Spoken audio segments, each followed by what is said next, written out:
Hey guys, what's going on? This will be season 1, episode 3, the of our podcast. This will be Legends Live podcast, season 1, episode 3. We thank y'all all for coming out. We'll be interviewing Urbanosky Ranches, Mr. Blake and Jerome Urbanosky. I appreciate y'all for coming and watching. What we're going to start this podcast on is we're going to talk to our executive director, Mr. Webb Fields. He's going to come on and give us a little report on how the Santa Gertrudis breed and the cattle industry is going at this here time. And Mr. Webb Fields, how you doing, sir? Good, Casey. How are you? Doing good. Good. Appreciate the opportunity to jump on here. I know you're talking to a couple gentlemen that have a lot of good bulls to sell, and so I'll try not to take up too much of your listeners' time here. But again, appreciate the opportunity to get in front of our membership and talk a little bit about what the association's been doing. Obviously, coming off of our annual membership meeting, it was great to see membership out in full force at that event, and really a great time to just have fellowship amongst our membership and visit and kick around ideas. For me, the annual meeting always gives me it's a great time for me to reflect back on kind of what the association has done. As I kind of pull reports and get ready to, provide information to membership on the State of the Union, if you will. And so I guess all that's kind of fresh on my mind, and something I'd like to share tonight is some of what we talked about at annual meeting.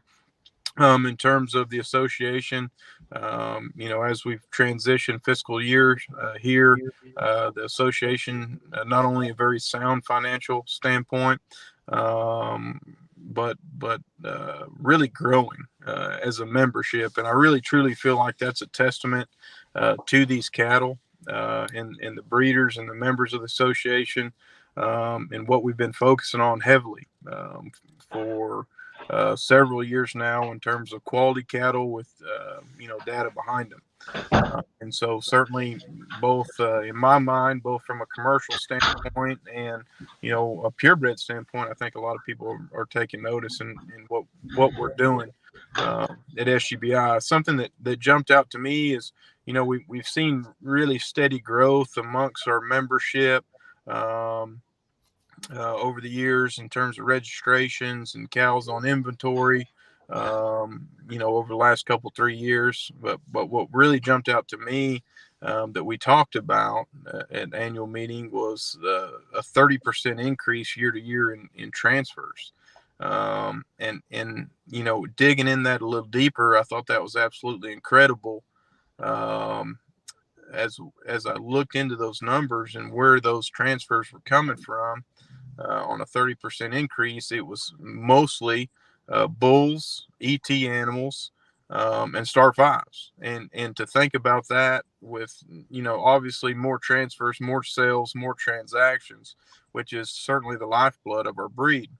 But to know that we're selling more bulls out into the commercial world at a growing clip, that we've got more transfers of ET animals, meaning more people are utilizing AI embryo transfer and certainly IVF technologies to make these cattle even better, I think is really exciting. And then from a star five standpoint, obviously making more commercial females and selling that into the industry is really exciting. And so those were all things, I guess, recently that have kind of taken place that we talked about that I was certainly excited about. At the office, of course, we're busy getting inventories back in and doing the daily work of the association. We are excited because something we talked heavily about annual at annual meeting was our THE program. And so we've been talking for a long time about being a whole herd reporting breed. Our new system is allowing us to do that. So we've got our new THE platform, total herd enrollment, which these inventories are getting placed into just to allow us to better track and capture data specifically fertility information on our cow herd. And so those are all really exciting aspects that we're currently working on internally, and as we're right in the middle of sales season and seeing a lot of exciting things going on there. Awesome. Did I ramble long enough for everybody to confuse Yes, everyone? absolutely. I really appreciate you. I love getting to hear what's going on. There's some exciting things in the goat breed and the cattle industry as a whole. So I appreciate you coming on. Hopefully we can make this kind of a common occurrence so we can kind of see the ongoing things and the most up-to-date events that are going on and what you get to be a part of and your point of view. So I appreciate it. Absolutely. Yeah, absolutely. I look forward to jumping on here from time to time and kind of give you an update of what we're doing internally and then kind of what we're seeing on the road. As we travel up and down the road, we're excited about some of these summer events that are coming up.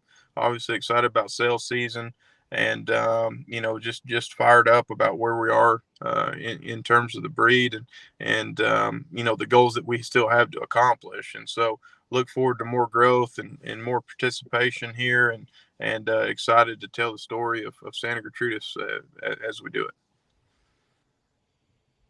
Yes, sir. Well, once again, I appreciate you for coming on. Hopefully we have you on again, and thanks for all the information. Yeah. Thanks, guys. Yes, sir. Thank you, Will. So today we'll be having on the podcast, like I said, Mr. Jerome and Blake Urbanosky from Urbanosky Ranches down in Plantersville, Texas. We're going to give them a chance to speak and kind of give them a little history of their ranch and what kind of operation they got going on down there.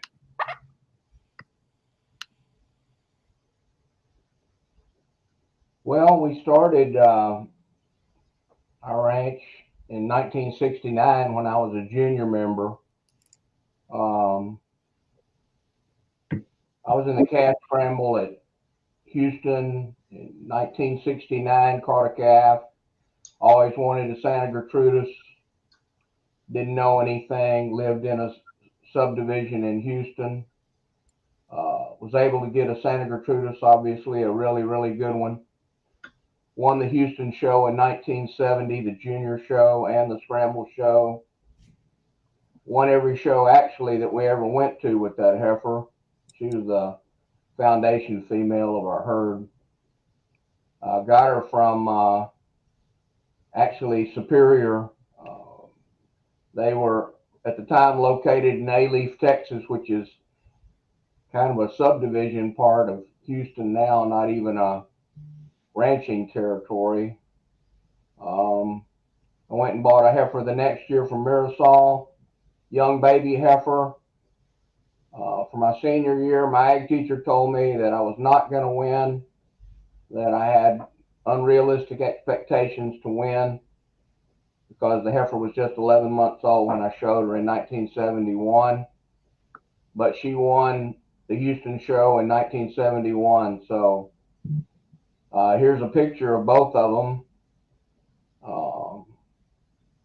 And that really good looking young man there that looks like Brad Pitt, that's me, actually. It just goes to show how cruel Father Time and Mother Nature can be to somebody. But this was 1970 and 1971 that I won the Houston show with these two different heifers. I just took it that this was one of what I needed to do as far as part of my life, and loved every minute of it, and I still do. I've been in a long time, 53 years. Anybody that's ever been to our house, when you go in the house, you can look out the front window, the back window, the window to the east, and the window to the west. As you look out of each window, you can see Santa Gertrudis cows at every view. And they've always been a very, very important part of my life. One of my friends, whenever he introduces me to people, he says, and this is my friend Jerome Urbanosky. They raise Santa Gertrudis show cattle. And I go, oh my God, no. We're Santa Gertrudis seed stock producers, and some of the cattle we produce are good enough to show. We're not producing for the show ring itself. We're producing to be a seed stock producer. And this bull sale that we're going to have here at the end of this week is a sign how committed we are to that, because we have some incredibly good bulls in this sale. We're really excited about it. That's awesome. Mr. Blake, what's your role in the operation, and what's your history with Urbanosky Ranch? Well, I was Casey, born into it, much like yourself. It's just been part of my life. Ever since I hit the ground, I believe whenever I was being born, my parents put something in the Santa Gertrudis USA that listed my sires and dams and lineage. So that tells you kind of what my family had in store for me. So ever since I was a little kid, I've always been out helping Dad with the cattle, raising cattle. Now that I'm adult, starting my own little herd as well within the ranch, trying to produce high-end Santa Gertrudis females and bulls. Sir, and y'all's whole family's in it. Is that the case? Well, we have 4 children. 3 of the children are active in the business on a day-to-day basis, and one of the children isn't very interested in it and has other activities that he's involved in. Hey, Blake left out the fact that he was a junior association president when he was a junior member, and both of his older sisters were national queens. So that's pretty committed to the breed, and even by my children. Yes, sir. That's awesome. And going back to those 2 females that we saw a minute ago, that wasn't too long ago. But how has the cattle industry changed? How have these cattle changed, and what are they now, and why have they changed? Well, I might not be the right person to ask, because these 2 females here were the foundation of our herd, Mm-hmm. and they're like my first 2 girlfriends. I couldn't. You couldn't beat me up and make me say anything derogatory about either one of them. Both of these females were in my herd their entire lives, and they both passed away as old cows on our ranch, because I couldn't stand to not be without them. Mm-hmm. But they produced a tremendous amount of very high quality cattle, and really got me headed in the right direction when I went through college and whatnot. And what the main thing to answer that question, the main thing I see is whenever I got in the breed in the late 60s and early 70s, there was a lot of big ranches involved. And every ranch had its own special herd sire. And they promoted that herd sire. And everybody wanted females or a bull from the special herd sire that was at that ranch, whether it was Chaparosa or 9 Bar or Briggs or King Ranch or whatever it might be, or Bill Barrett for that matter. Where nowadays it doesn't seem like we market emphasis on a certain herd bull that represents a certain ranch. And I'm not sure why that's so, but the quality and the main thing that has changed in the breed over the years that I see is the consistency.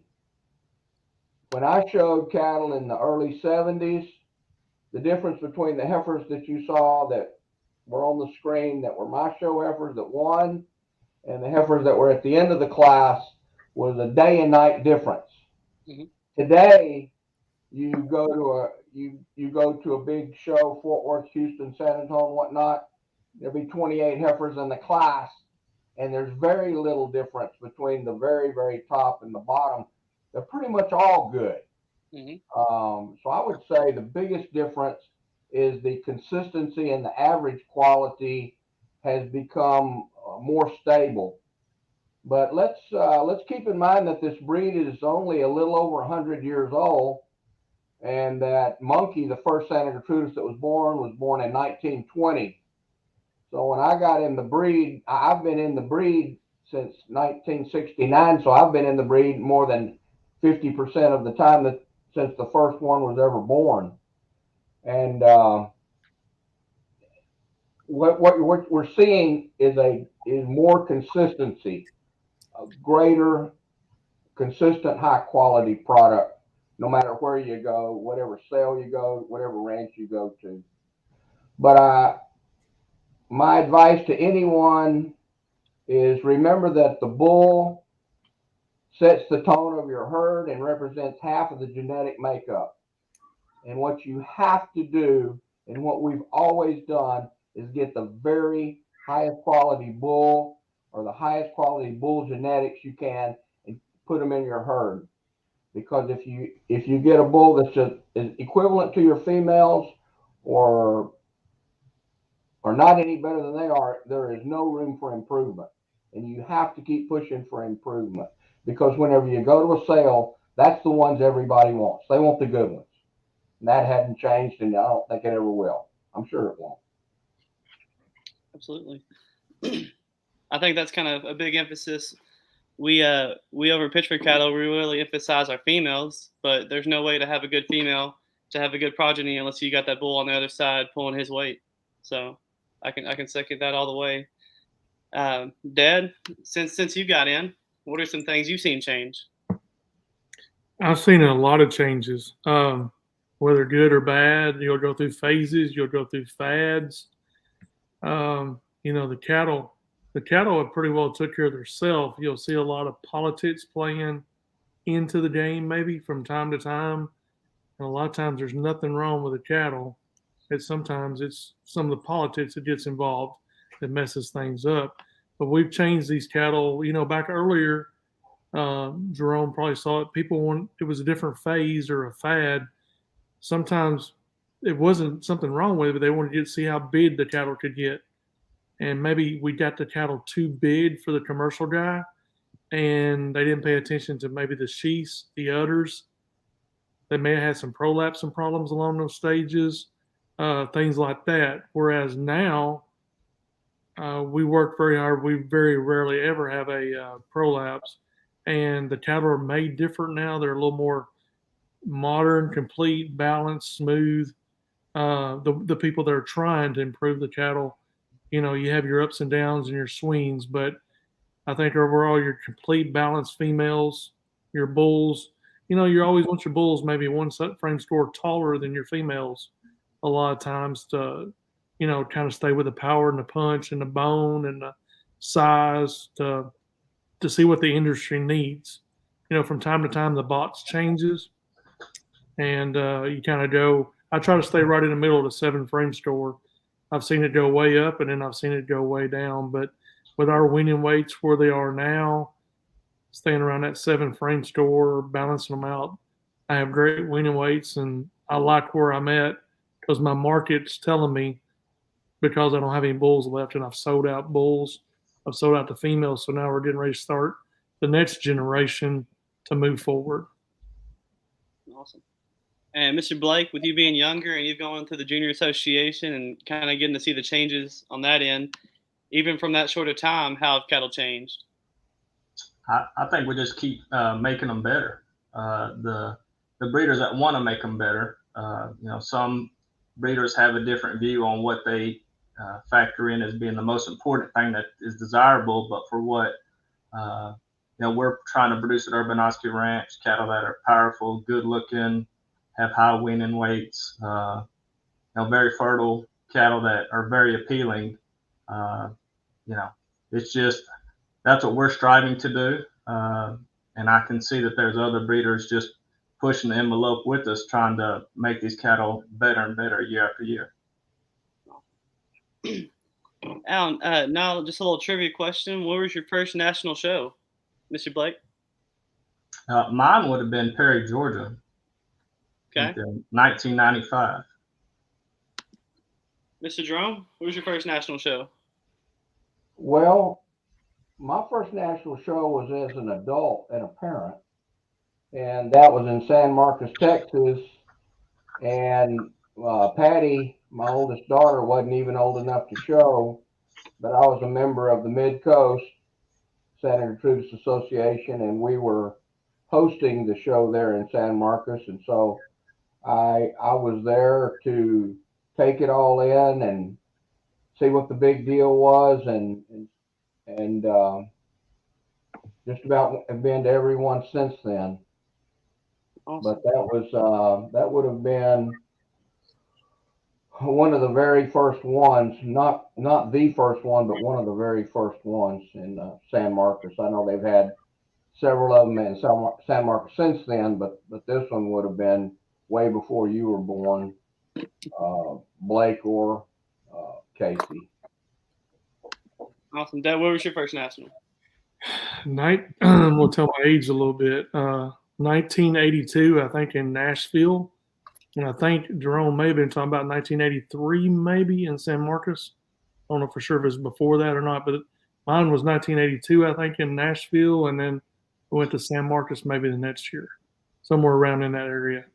That's probably right, because Patty would have been about 7 years old at San Marcos. He would have been about 6 years old when he was in Nashville. So yeah, I think your timeline is right, Daryl. That's a long time ago. I think my first national show was my mom was 4 months pregnant with me at Tampa, Florida, 1998. I don't know if that counts. I don't remember any of the ones after that because I've been to every one since I've been born. So there's that. That was a really hot one too. That Tampa was extremely hot, and those barns were low, and yeah, it was a really hot day then in '98. The next one was too in 2016. Yeah, 2016. Yeah, it was hot. It was hot. Okay, Mr. Jerome. I know you weren't in the junior association, but you've seen a lot of your kiddos go through it. How has it shaped you as a parent, grandparent along the way? Well, that's a really good question. Whenever I started showing Santa Gertrudis in the early 70s, I was a junior member, but there was no junior association. Okay. There was no national junior heifer show or anything like that. God, I wish there would have been, but there wasn't. And in fact, when I was going to get a heifer, my very first heifer, I called one of the big ranchers and told them I wanted to come buy a heifer. And they told me that they didn't sell heifers to kids. And boy, how that thing has gone 180 degrees since then. But I think everyone realized that, you know, the future is always the youth. And I don't know if I'm patting myself on the back, or about that time, Jean Quebeca, a friend of mine, Nancy Went, who's now Nancy Quebeca, and all of us were about the same age. I was a little bit older than them. But the older breeders looked around and said, boy, look at all these young people, how active they are and how much they love the breed, and let's start focusing on them. So really, I think that partially my commitment to the breed and excitement about the breed and involvement in the breed, along with some other people, youngsters and people my age, encouraged the adult members to get more active and promote the junior association. The junior association has been the kind of the cornerstone of my kids' summers and things that they did their whole life, whether it's being on the Brain Bowl team or showing heifers here or there and meeting lifelong friends. Because people are going to spend time doing something. And if they're involved in showing cattle and meeting other kids in their peer group, that's time well spent. Friends of mine that I went to college with and high school with, we'd have a reunion or a get together, and I would tell them about all these shows we were going to and living on a ranch and all that. And they would just shake their head and say, "Oh, I can't believe y'all waste your time doing all that." And, we're going to Cozumel and my kids are going to camp and we're going to tennis camp and all these things. 15 years later, those same parents are coming to me and said, you and your wife are some of the smartest people in the world. Your family, your kids are so well founded, so successful. Our kids just got out of rehab, just finished their third divorce, and can't keep a job. They don't have any ambition. They don't have any direction in life. And I think the Junior Association helps direct those things.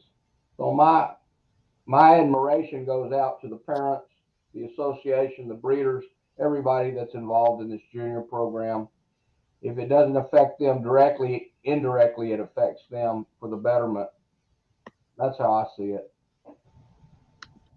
Yes, sir. I think it's pretty awesome getting to see that y'all were a part of it, the making of it and everything, and now y'all are the mentors that all those younger people look up to. So hats off to y'all, and that's awesome.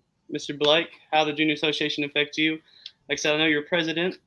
So. Yes, I mean, just growing up in the association, the Junior Association, been really great. You met a lot of lifelong friends. You share the same interest as other people. You're all doing the same thing. You're getting up early. You're taking care of cattle. You're going to school. You're going home from school, taking care of your cattle, things like that. So you all have a same interest. So whenever you come together at these cattle shows and whatnot, it's always a lot of fun. You look forward to seeing everybody because, going to like a junior national show, you get to see people from different states that you may have not seen in quite some time since the last show. There was no Facebook, social media, things like that. If you wanted to get a hold of somebody, you picked up the phone, called them, you wrote them a letter. There was no email or text message. So whenever you saw somebody, you had a lot to catch up on, where they were in their life, what's going on, just what's going on with their program. At Urbanosky Ranch, we could be AI and cattle, and we post that on our Facebook page, and then instantly everybody knows exactly who we bred that day, to who, and everybody, if it's successful AI, then 9 months later everybody's waiting to see what that calf looks like. So the Junior Station really helped me out build my character. Having a lot of kids with the same shared interests, having a lot of adults that were proactive and for you, that didn't want to be against you. They wanted to see you succeed, not just in the show ring, but as a young person. There's adults that I've met throughout my life that I still admire, that have kind of put me under their wing and gave me guidance, on selecting cattle, what to look for, what to stay, what to avoid, how to improve myself, whether it be in livestock judging, showmanship, public speaking events. So overall, it's really helped me shape the person who I am. And then obviously being president of the Junior Association from 2004 to 2005, whenever I first took the presidency, never experiencing any kind of superior leadership like that amongst the group, I was real nervous about it. But having some great people guide me along the way, Ira Barrow and Patty Monyac, I really appreciated their support and help throughout the entire duration of my presidency. And once I kind of felt comfortable doing that, I felt comfortable with taking on additional leadership roles and knowing that I had nothing to fear, that if you put the time, effort into it, you can be successful. Absolutely. Daddy-O, how's the Junior Association affected you? Well, when I started out, I was just a little shy little boy in Kentucky, and I had a lot of guys. I was watching them, and as we started going to those junior nationals, that was when I'd see most people because we didn't have the shows like we had with our kids growing up. So we had a few opener show kind of deals and a few state fairs, but you could look up the line and see some of those people, and you go, oh man, I may have been in the nosebleed section way down the line, but I need to work harder and try to improve. And then I started talking to those people, and those people were really nice. They took me in, they helped me out, they gave me some ideas, and I kind of took their tips and pieces together, and kind of helped where I'm at today. So you have to, a lot of times it's hard, but if you need to listen 90 and talk 10% of the time, you can learn a lot. And it's what a wise man always told me. But yeah, going up through that junior deal, being able to socialize, develop, and then when I got my chance after college to come out here and manage the ranch and then still get back involved, uh, the woman that I married, Shanna, I met her through the junior program as well. So I was fortunate enough that we got married and then we raised our kids, and we both loved dirt cattle, and like Odette always said, that's God's cattle. And so we raised God's cattle and kept it together, and our kids went through a great program. Casey was national president, served on the board of directors. Gracie was heavily involved. So now we start the next venture of our life, and now we're trying to get ready for about 7 or 8 years from now for our grandkids to start showing. So I can't wait. We finally got Oakley walking, and so we got her up going. So yeah, we're ready to start into the grandkids, which may be the funnest part. Maybe I can now enjoy it maybe a little more than, not that I haven't enjoyed it, but maybe it'd be a different kind of stress this time. I can vouch for that. Awesome. I can agree with that. Well, the Pitchfords and the Cates used the National Junior Heifer Show as a before FarmersOnly.com used it as a dating mechanism. Exactly. Yeah. Okay, Mr. Jerome, this question is kind of directed to you. What does it mean to be an SGBI president, and what does that entail? Well, being the president of SGBI is really one of the greatest honors I've ever had. It's almost unimaginable for a kid that was raised for the most part, in the early part of his life, in a subdivision, to start his own herd. My father never owned any cattle. I've done this pretty much all my own. But it's a tremendous honor. But you think when you're the president of SGBI, you think that you're supposed to lead, and the board really wants you to facilitate, and so the president probably should be warned ahead of time that the board really doesn't want them to lead. They want them to facilitate the meetings and carry out the will of the board. Don't lead us anywhere. We don't want you to lead. We want you to facilitate. And some of the aggravation that previous SGBI presidents that were strong leaders have had whenever they were serving as president, and then when they got out, they became disenchanted and dissolved their herds or became less involved, is because I believe they thought that they were there to lead, but their true mechanism and expectations are that they're there to facilitate. So that was probably the biggest lesson that I learned while I was president of SGBI. Awesome. What is your biggest accomplishment inside the goat breed that you've had the chance of having? Say that again? What's your biggest accomplishment you've had in the goat breed?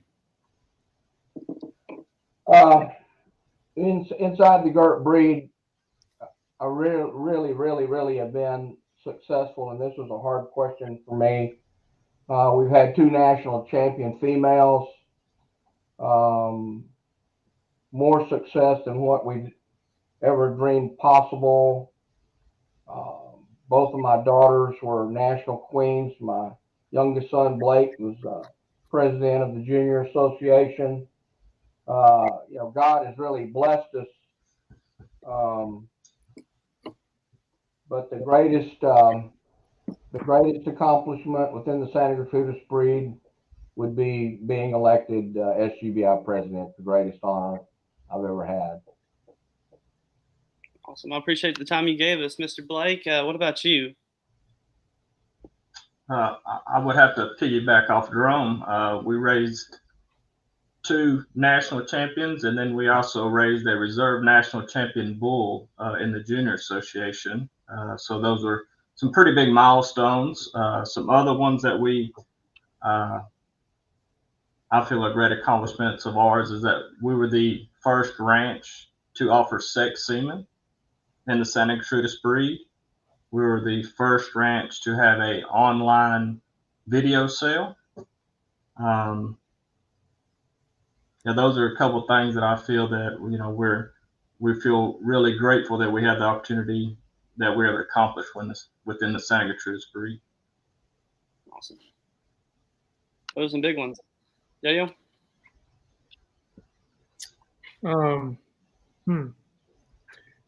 We had the national champion bull. Then we've had 2 national champion females, and now we've had back-to-back reserve national champion females.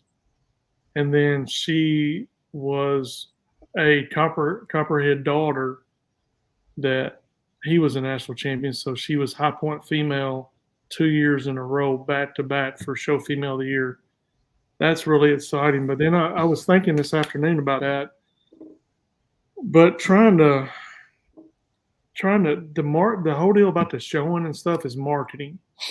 So marketing is the most important thing, because in the day I have to take care of my family. I have to take care of other people within the breed and without the breed and stuff, and try to convince people on things to do consulting wise.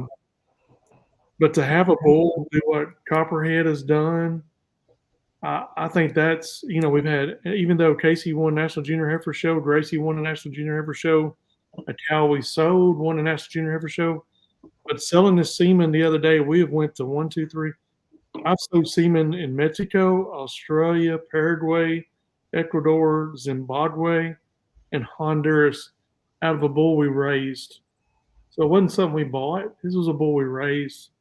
So plus we're selling such semen like crazy out of him, and to have something accomplish itself in the performance world and the show world, and putting them both together, phenotype, genotype, genomic EPDs, stuff like that, and then selling the semen to all these commercial people, that to me is probably my greatest accomplishment, I think, is raising something I produced and people believing it's strong enough to buy it from 6 different countries so far. So that's humbling to me. I'll kind of feed off on that. I won the National Junior Heifer Show with a female in 2016, which is hands down one of my greatest accomplishments. The next year, though, it was really awesome. I got to see my sister win it. I think that was really cool because I was in the ring with her. I'd won senior champion with the same female, and I got to look across the ring right behind me at the yearling division and see my sister win. And just to be in the ring at that moment was awesome. And then right behind her was Morgan Barrow with another animal that we raised that had come and won also. So Morgan being a lifelong friend, it was really cool just to be in them with the moment, to know what they felt like and celebrate that with them. So that's probably one of my most prized moments. So, see, Mr. Blake, do you work outside the goat breed, and what do you do if you do? Well, as much as I would love to mess with these cattle all day, unfortunately, it is not my full-time job. We are in the machine shop business. I'm the sales manager for a machine shop that produces oil and gas components. We're one of the leading manufacturers of oil components, really in the world. We ship to over 40 different locations for customers, ranging from Australia, Malaysia, Asia, Europe, Africa, South America, anywhere, North America. So anything oil and gas related, we're strictly 100%. That's what we manufacture. Anything from subsea application to surface to drilling to B&M to customers just wanting to develop a product and want it machined and go through the testing trial of it to see if it'll be successful and something they want to put it in production. We're their go-to manufacturers for any kind of manufacturing. That's awesome. Mr. Jerome, what about you? I'm gonna back up and cover something, and then I'm gonna jump on your question. Absolutely. When I was president of SGBI, we accomplished 4 big things. We established a SGBI sign program, first time in many years that SGBI had a sign program where any member could buy a sign and put it up at their ranch. We organized the World Congress and hosted the World Congress. We established the American Red program with the Red Angus Association. And probably for sure the highlight of my presidency was the recruitment and hiring of Webb Fields as our executive director. The executive director is really the most important person in our breed. I'm really pleased that we got Webb Fields to lead our association and feel like that's the greatest accomplishment of my presidency. Outside of raising Santa Gertrudis, I founded a staffing company in 2001. It's one of the largest staffing companies in Houston, Texas. We recruit employees for all types of different businesses. We also recruit employees in Florida, Florida-owned companies, North Carolina, Oklahoma, Louisiana, and Alabama. So I felt like whenever we were in the recruitment for an executive director that I had kind of an inside knowledge of how it's done and what it takes to get it done. We hire over 2,000 employees a year at my company for different companies. So that's what I do, and it really keeps me busy. And after dealing with people all day long, I can't wait to get back to the ranch where the cows have a lot more common sense than most people. Dad, do you do anything out of the goat breed? Yes, sir. I sure do. We are. I've been in charge of Cavender's, Brangus, and 12 Valleys Holland now for about 2 years. And we're constantly moving Brangus cattle back and forth everywhere all across the nation right now. They just had 2 great sales, and we do a lot of work for a lot of Angus people and Beefmaster people, getting their cattle ready for sales, preparing them and stuff like that. But my heart and soul is definitely into the Santa Gertrudis. Okay. And I guess I'll answer the question too. I'm a fireman over in Louisville, and I'm currently in paramedic school. So I'll be a firefighter paramedic come September. Cross my fingers. Everybody sends some prayers for me. So now, staying with the topic of outside the goat breed, what are some of your greatest accomplishments that you've had the opportunity of having? Mr. Jerome, you want to go first? Outside the goat breed. In the company that I own and operate, Ameritech Staffing,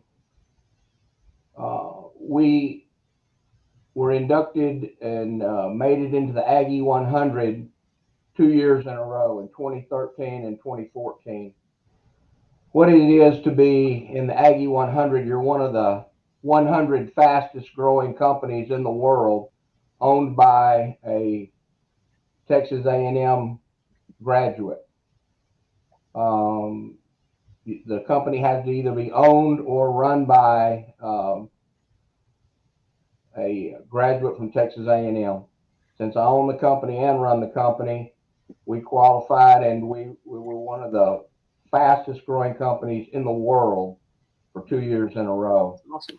And that was it's just pretty overwhelming to me. I remember when I graduated from Texas A&M, the Coliseum was full of people. You know, up at the front was the valedictorian, the magna cum laude, the graduating with highest honors. And then, you know, way in the back is where I was sitting. And if I could have been involved in a lottery at that date, who is going to be the guy from this graduating class that's going to be in the Aggie 100? I'm sure I could have gotten 1,000,000 to 1 odds. But nobody extended that bet, and I'm not sure I would have taken the bet even for $1. But it was so unbelievable that we've been so successful in that company, and that when I graduated from Texas A&M in 1975, and they have a big presentation when they name the Aggie 100 every year, and as they unveil the winners, you look down the list of the name of the company from 1 to 100, and what year the founder or the president graduated from A&M, and both years I was the only one that graduated in 1975 from Texas A&M, and that was a pretty humbling experience to feel that blessed and that fortunate. So that's the greatest honor that I've ever had outside of the Santa Gertrudis world. That's awesome. Congratulations with that. Mr. Blake? Mine would be marrying my wife, Danielle. She's the love of my life, and we now have 2 boys, Luke, who is 3 years old, and Logan. So they are by far my greatest accomplishment on a personal note, and professionally, just doing what we do in our company, producing the high quality products that we do. Wherever you go and you tell them you're with TurnTech, they realize early on that this is an elite company. So just the branding and everything, and the kind of quality of product that we put out day in and day out is a great feeling. Awesome. Mr. Darrell? Well, behind the scenes, which most people know, but maybe a lot of people don't know, she's been really, really busy right now. There's a lot of things going on in her life and a lot of things changing. And my wife, Shanna, is probably the greatest accomplishment. And my 2 kids, Casey and Gracie, and now my two grandkids. So, and actually three grandkids. But, that's been a great accomplishment. And to start off with, but, when they something on a little funny note, maybe throw you off key right here a little bit, not being a nerd or nothing like that, but going back in time, heck, I won the state 4-H tractor driving contest in Kentucky back in my day. So that's something. And then I won the state 4-H horse judging contest. They narrowed it down to about 5 when they gave off the list and that was in Lexington with all the horse people's crazy there. But they narrowed it down to 5 and they called out my name, and I had a heart attack. But anyway, so I won the state 4-H horse judging contest and then the state FFA livestock judging contest. So I thought that was pretty cool. That was a really good accomplishment, and that kind of set me up to start in my venture in life. But definitely Shanna's really busy right now, but Shanna's she's been my backbone. She straightens me out when I get a little crazy every once in a while and reels me in, and she's the backbone. She makes a lot of these decisions that a lot of people may not see, but she's out there making a lot of decisions day to day and giving me ideas. Awesome.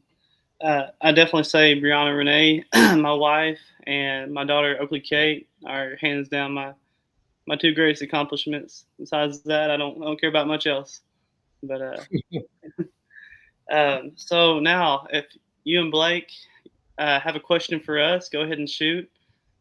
Yeah, I'm going to start off with Casey. Casey, why is there a best of polled award?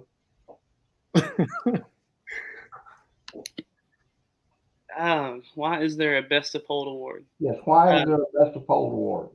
I see you well, sweating. I know a lot of people back in the day took a lot of pride in the purity of the polled genetics, and I know just kind of growing up in it, some of the polled cattle sometimes weren't necessarily as strong or powerful or whatnot, and so the fact that people took the pride to keep the big-footed, broody animals that we see today in the cattle. I think that's kind of what it was geared towards, is to you know to get those cattle a place to win and something to compete for.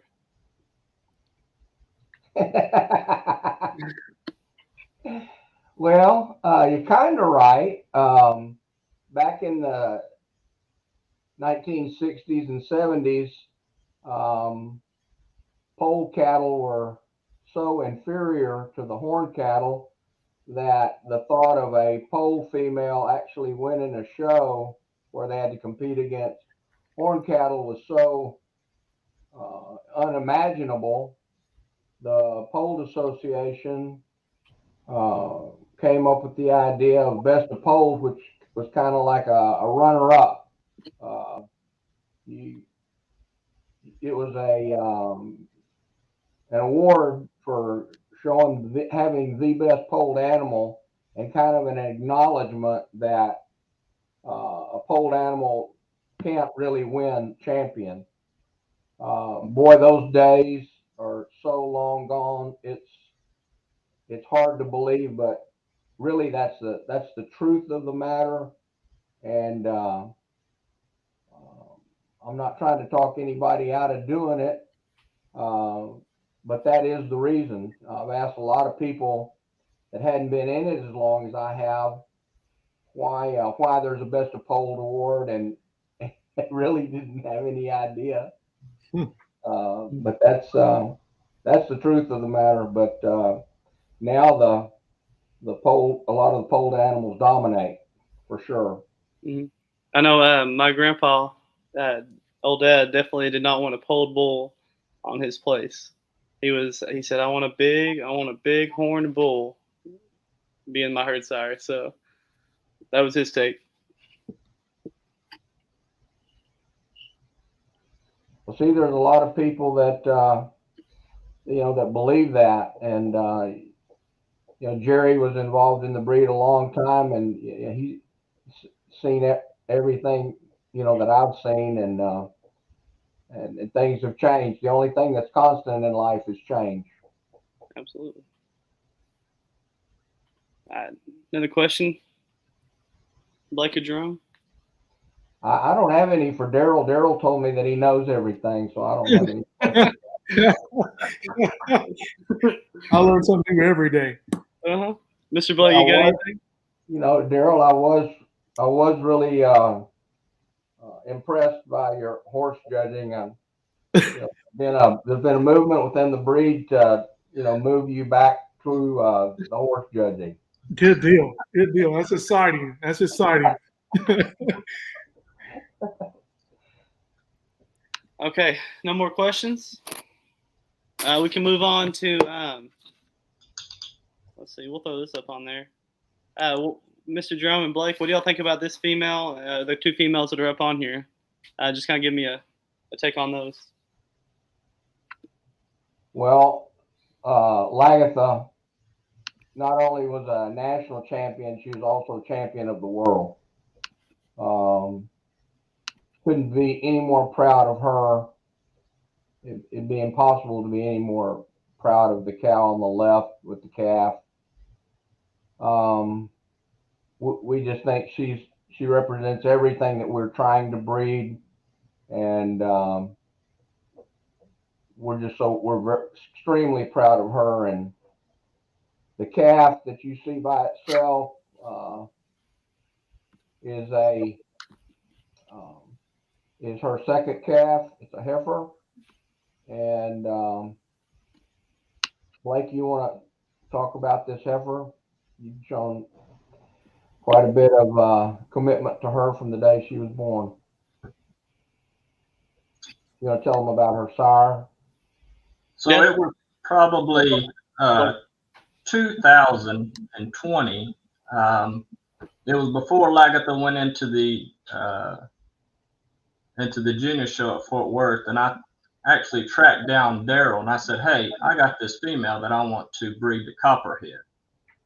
He said, "Okay, well, get with me after the show and we'll get something lined up." I said, "Okay, well, I got this female I'm real high on, and I think she's fantastic, and she's gonna Copperhead possesses what I'm looking for in breeding this female." And Daryl didn't know at the time that I was talking about Lagatha, and Lagatha was the female that was up on the left. Obviously, Lagatha went on to win the Fort Worth show, the junior show, the San Antonio livestock show, which in the junior show, the exhibitor gets a $10,000 scholarship. And then several weeks later, or 3 weeks later, she goes to Houston Open Show and wins the Houston Open Show and qualifies for Miss World by winning the show there.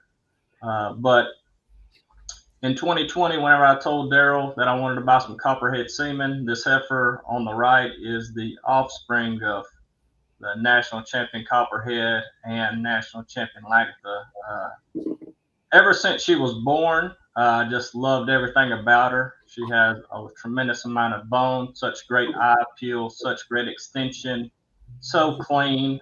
You can see her mother on the left has such a beautiful udder, great teat size, and just has a top end udder attachment that is very highly desirable. This heifer is still being shown.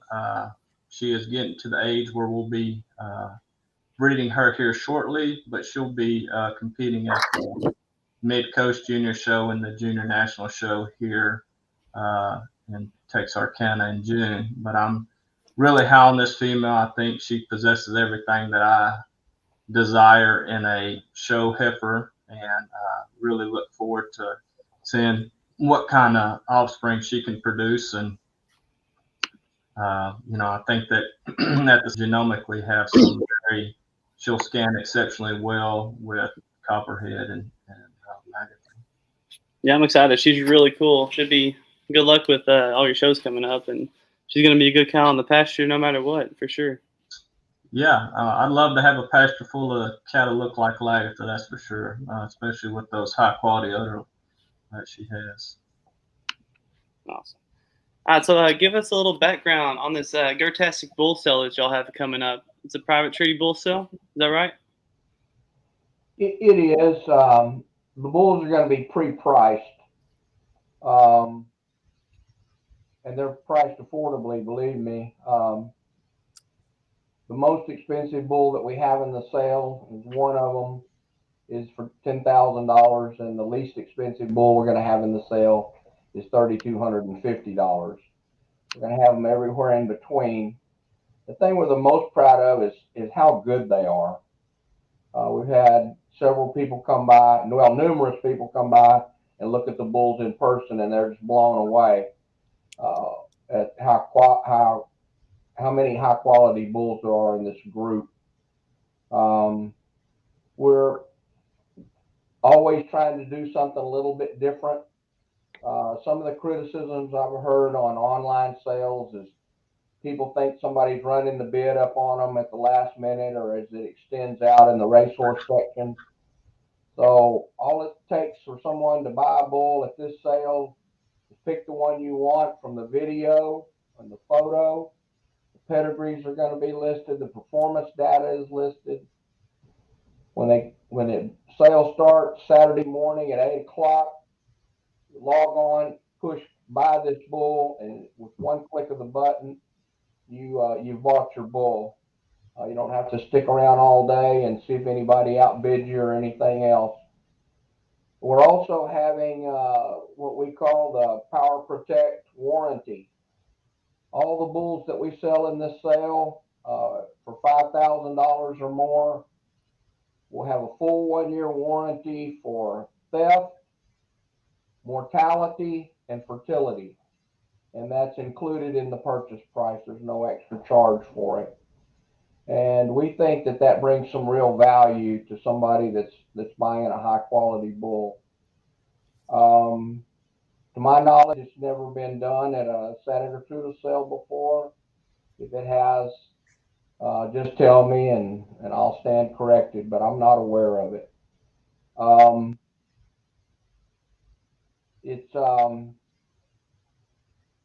The bulls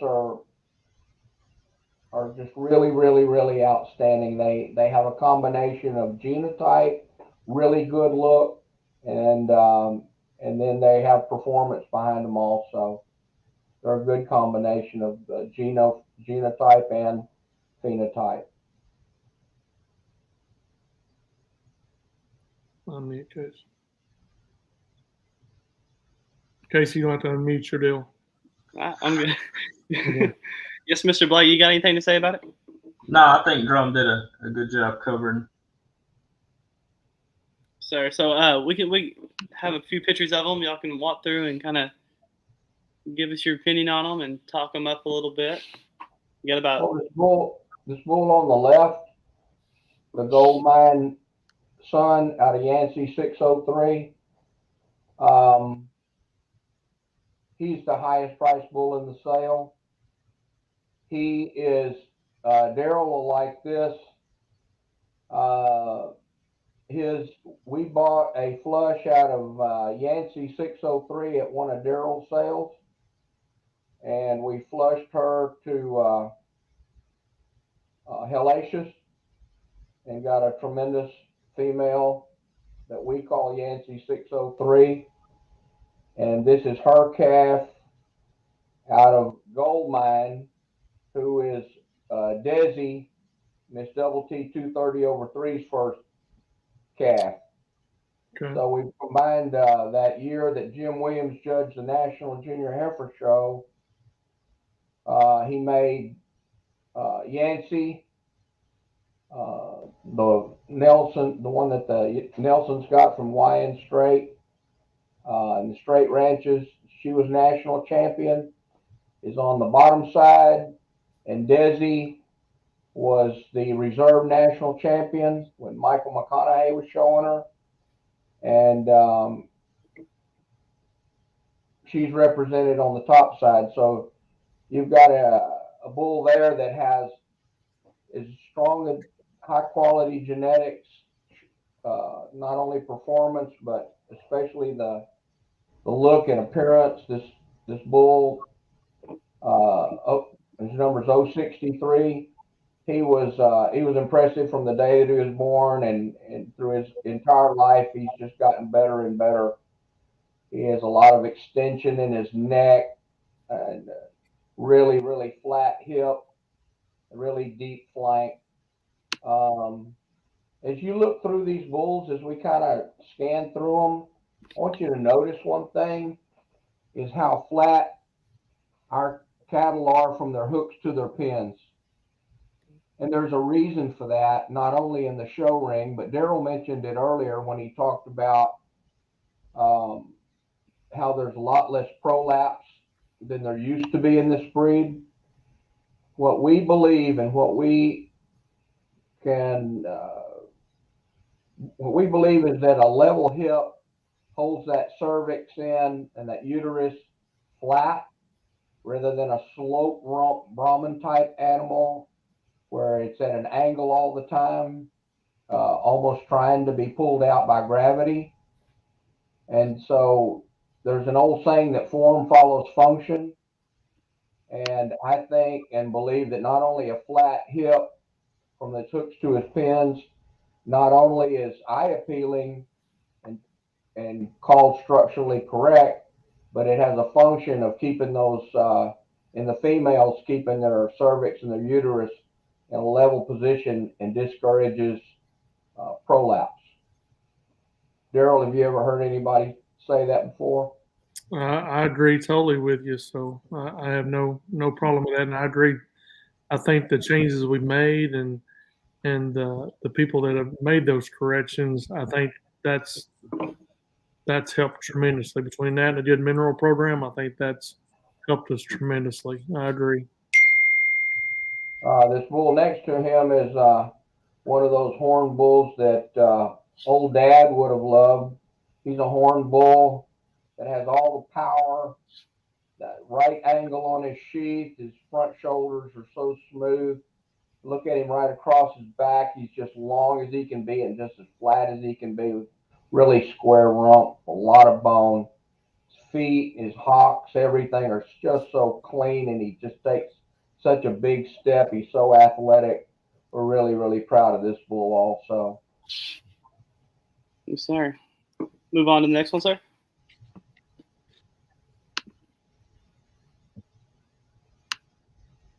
Here's a couple of real meat wagon bulls, which is not unusual for our cattle.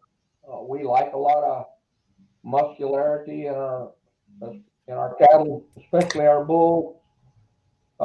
This 810/20 bull, which is on the left, is again out of that gold mine bull. This bull is very similar to the number one lot one bull, big, thick.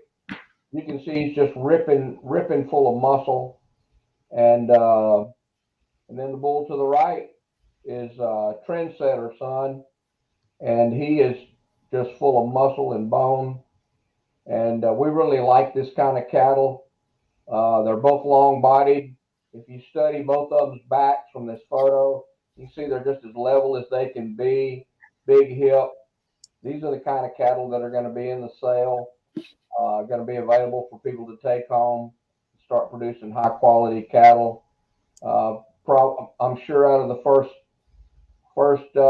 calf crop, they'll produce show heifers that are capable of paying for the bull. Absolutely. Moving on to the Sensation son. Both of these are Sensation sons. Sensation is an Urbanosky sire that's out of two national champions. Sensation is a son of High Roller, and he is a son of Urbanosky Cinderella 9-42, that is a national champion and owned by 3T Cattle Company. And she's really helped establish them, the great things that they've accomplished over the years. But as you can see, they have a really nice angle on their sheath, really correcting their feet and legs. We like bulls that have a mid-chest front shoulder placement. None of our bulls have big, high shoulder blades that crest up over their back, and you can see the shoulder blade up over their back. We don't have anything like that. We discourage that. We like them mounted right in the middle of their chest where they can take a big step, and they'll live a long, productive life, be able to chase cows down and get them bred. These bulls are just very, very typical of the bulls that we have in the sale, all high quality, real bulls, a lot of meat, a lot of bone, very powerful, long body. It's really awesome to see that the Cinderella cow has made an influence on your herd. I know she's had her mark on multiple different ranches, and we just bought a female ourselves from the Purple Rain sale that can hopefully start making an impact on ours as well. So that's pretty cool. She's a great one. Speaking of the devil, Cinderella, Bulletproof Junior is the sire to the bull on the left. Bulletproof Junior is a full brother to Cinderella, and he's not an embryo calf. He's a regular bulletproof bred.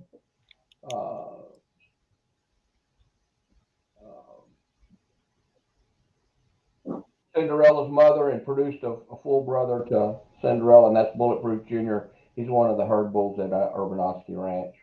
Awesome. This 017 bull, the bull on the left, is extremely gentle. This bull really, really, really likes people. He's a bull that me and Blake's oldest son, Luke, would go out and feed every day when he was out with his mom. The bull calf, when he was just a baby, would always come up to us and would want us to play with him every day.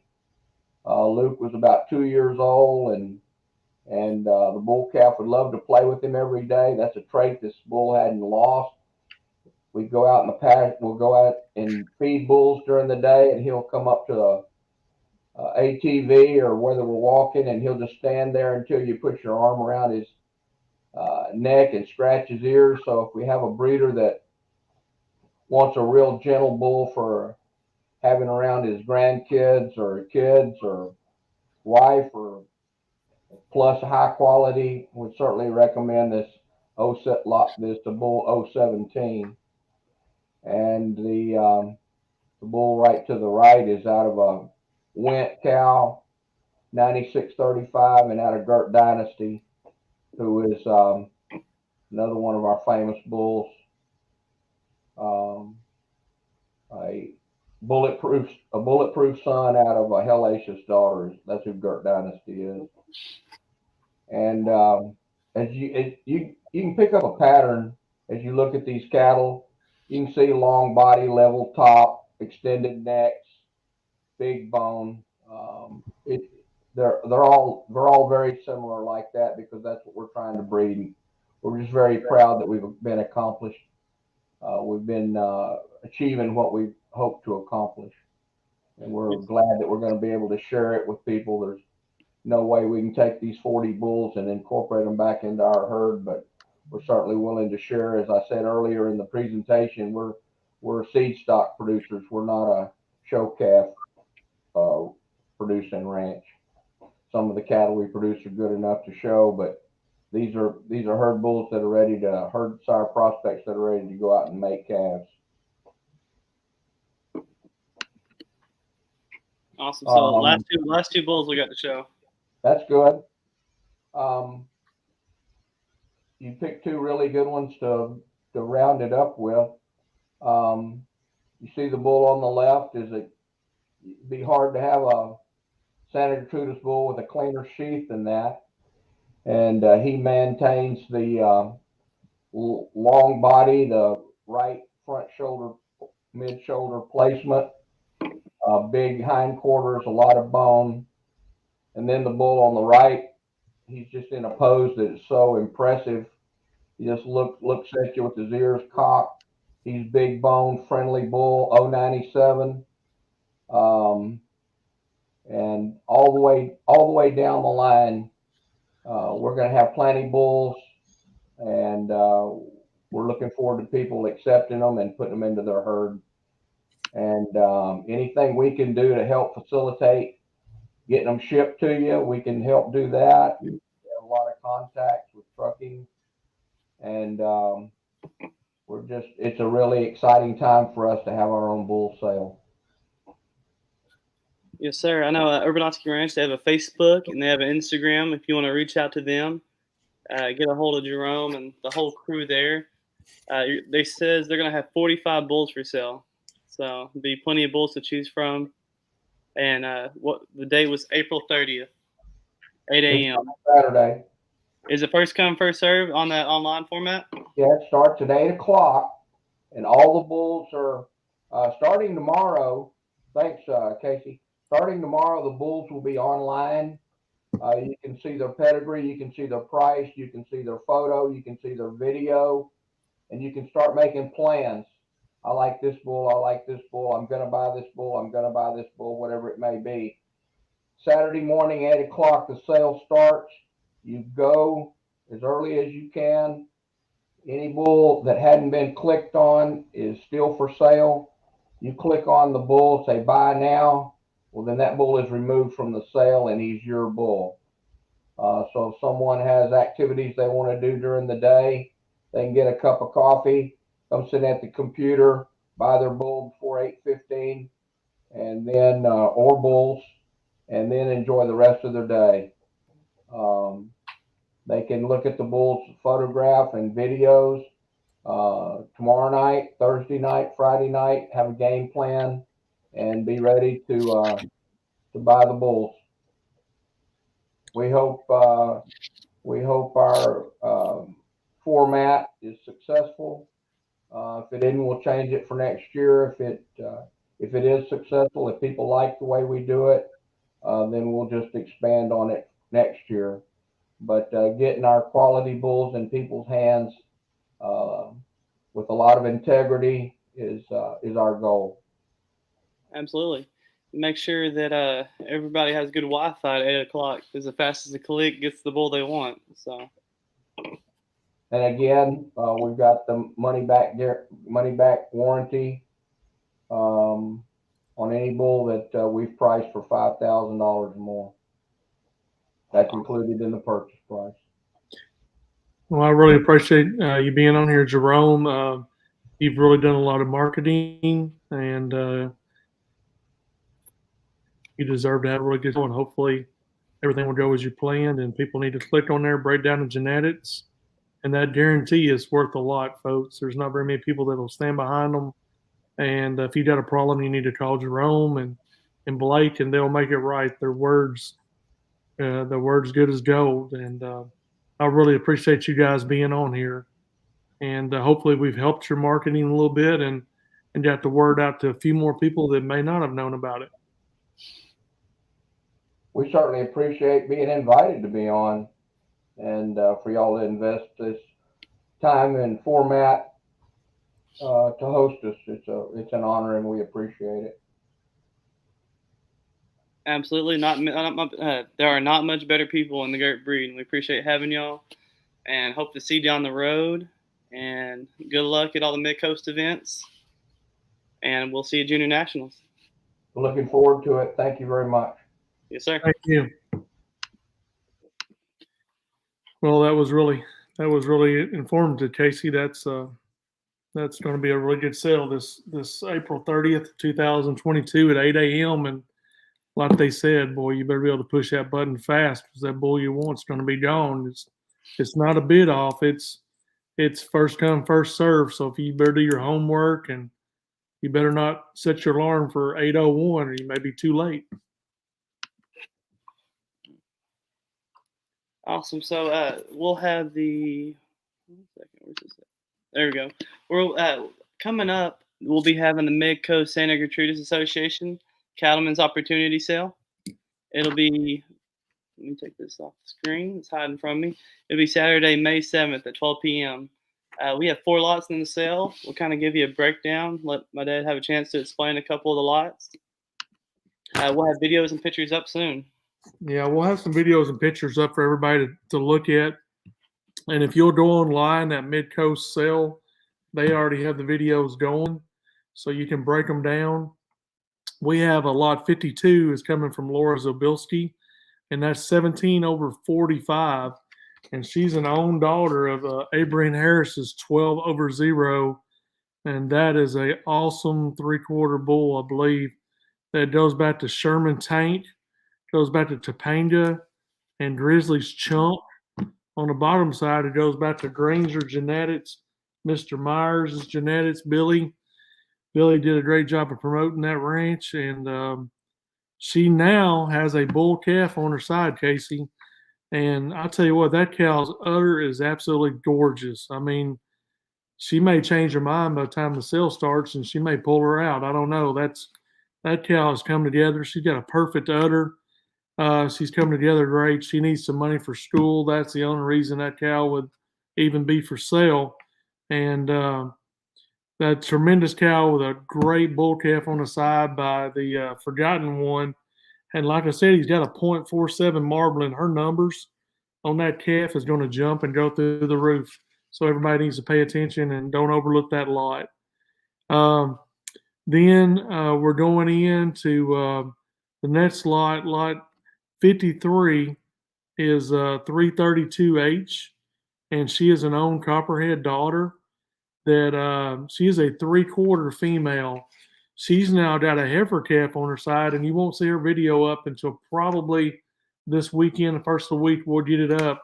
The day we were doing videos, she decided that she was going to have a calf that morning.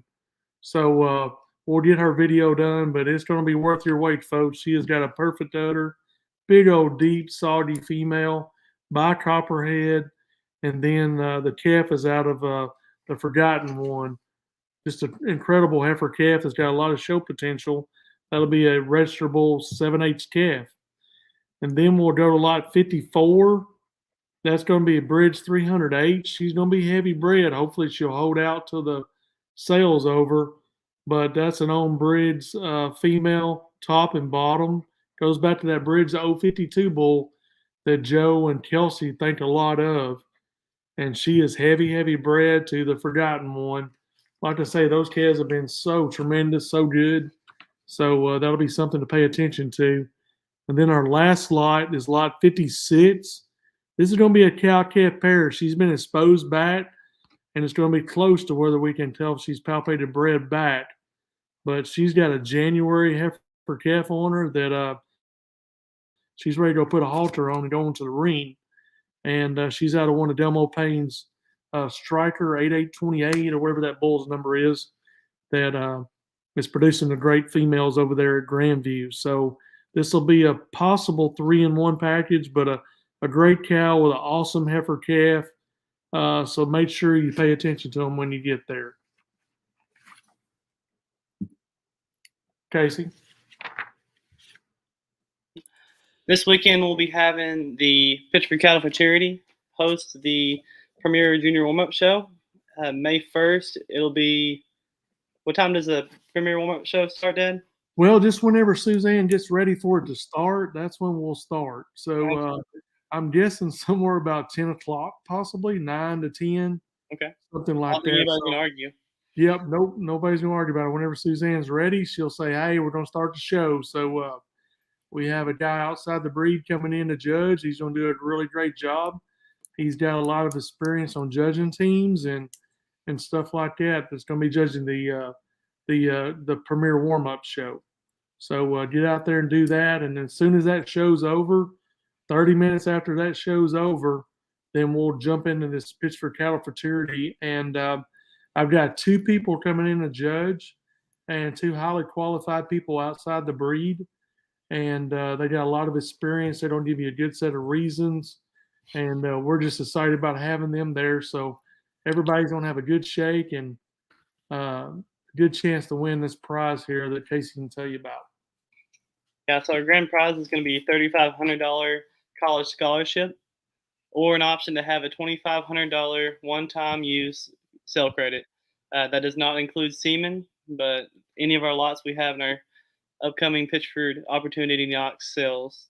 Also, we'll have a reserve prize of $2,500 for a college scholarship. Or, like I said, you can option out to do a $1,500 one-time use future sale credit.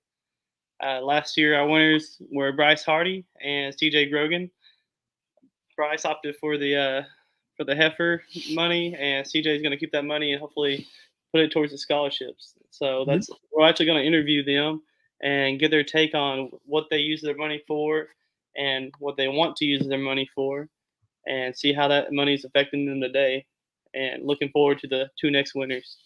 Yeah, I just like that heifer calf that was in the picture a while ago when was in the Jerome Urbanosky group.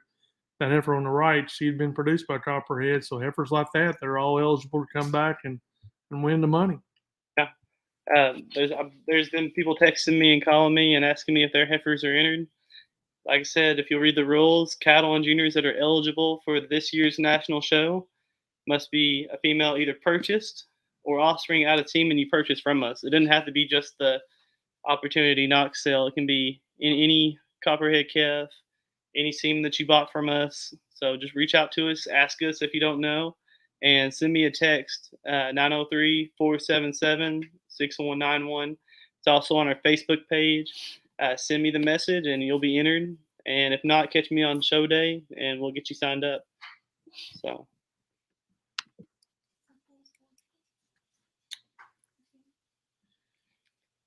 Talk about our sale, Daddy. Yes, sir. All right. We're going to have our sale Friday, June 24th at 7 p.m. It's going to be on smartauctions.co. We'll have the National Junior Heifer Show on that Friday. Whenever it's over, then we'll everybody can pay attention to any of the animals you buy. I'm going to have them hopefully within 5 miles of the show facility. We're going to have them there so everybody can go out, look at the cattle while they're there in Texarkana, evaluate them. We've got Grandview Farms bringing in their top heifers. I've got Arlen at Tenney Farm, which was on our show last week, coming in here with some of their top end heifers. I've got Al Shayu from Tideland in Mississippi. He's bringing in a few females, and there'll be a few other females as well.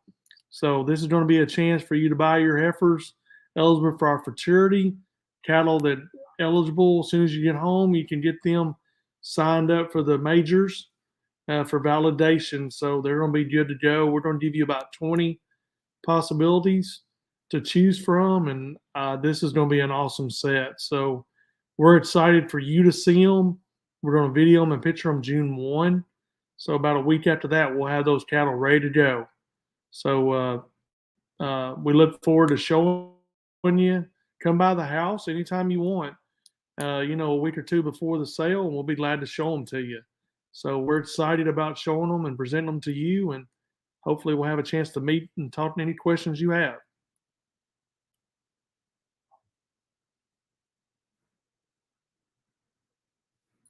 Take your mute off there, Case.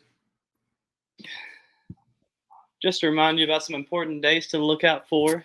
Like I said, we just had the Urbanoskys on. Their private treaty bull sale, the Gertastic, will be coming up April 30th, 2022. It'll be on smartauctions.co.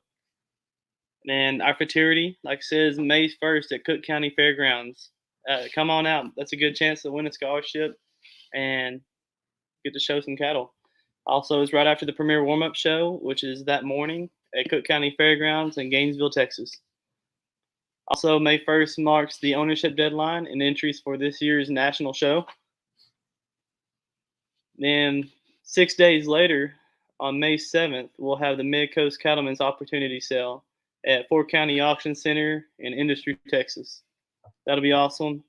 Also, we'll have the Pittsburgh Cattle Opportunity Knox Sale, Volume 4, June 24, 2022 at 7 p.m. It'll be online at Smart Auctions. And if you're looking for an animal for the majors for this coming up year, don't miss out on that. There's going to be some awesome animals there for sure. And then Mid-Coast Junior Show will be May 14th, 2022 at Grimes County Fairgrounds. And rounding out, it'll be the 2022 National Junior Show, not just a heifer show. It'll be at Four States Fairgrounds, June 19th to 25th this year. And just a friendly reminder, we're going to have a straw of semen for every winner at this year's Nationals. That includes everybody that wins a heifer class, a bull class, Star 5 class, any of the special shows. You'll get the chance to win PC Copperhead 915 C4 semen. And that's kind of our marquee bull over here at Pittsburgh Cattle. And I'd like to extend a thank you to everyone that's hung around. I know it's been a long podcast, but we're not here to get in and get out. We're here to, get to know people and hear their full background, and anything they have to say, we're here for it. So, Dad, you got any marks on it? No, sir. I enjoyed it very much. I want to thank Jerome Urbanosky and his family for letting us learn a little bit of history about them tonight. And a lot of people may not know a lot of things about them. Maybe that kind of broke the ice. And I'll tell you what, that's going to be an exciting bull sale they've got coming up this weekend. So it's going to be some hard choices. And I wish them all the best in their bull sale. And I'm just honored and thankful they participated tonight. All right, guys. Well, like I said, thanks again. Look forward to the next time. I believe we're going to have one maybe next week or the week after. So stay tuned and look out for the updates on Facebook and Instagram. If you can't talk about it, what's the rest of it, Dad? Ain't talked about it, be about it. If you're going to be about it, talk about it. Exactly. Thank you, guys, and y'all have a wonderful rest of your evening. Thank you.